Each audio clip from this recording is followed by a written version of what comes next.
कागल नगरपालिका निवडणुकीमध्ये मुश्रीफ घाटगे आघाडी विरुद्ध विरोधकांच्या तिरंगी लढत होत असल्याचं निश्चित झालं आहे।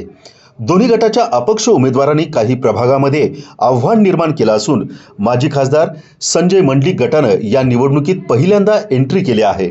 त्यामुळे कागलची निवडणूक प्रतिष्ठेची आणि संघर्षमय होणार असं चित्र आहे। नामदार हसन मुश्रीफ आणि श्री शाहू विकास आघाडीचे नेते समरजित घाटगे यांची आघाडी निर्माण झाली आहे, तर शिवसेना शिंदे पक्ष माजी खासदार संजय मंडलिक गटाचा स्वतंत्र पॅनल आहे। तसेच शिवसेना ठाकरे पक्षाकडून नगराध्यक्ष पदासह 10 जागांवर उमेदवार निवडणूक लढवत आहेत। काँग्रेस पक्षाकडून नगराध्यक्ष पदासह आणखी एका प्रभागात निवडणूक लढवण्यात येत आहे। त्यामुळे ही निवडणूक तिरंगी होत आहे।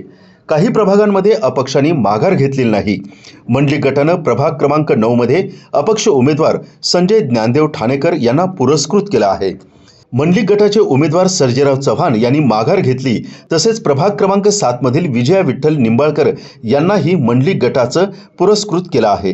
अनेक प्रभागांमध्ये तिरंगी चौरंगी लढती निश्चित झाल्या आहेत, तर काही प्रभागांमध्ये दुरंगी लढतीचं चित्र स्पष्ट झालं आहे। कागलमधील राजकीय घडामोडींमुळे निवडणूक चांगलीच तापली आहे।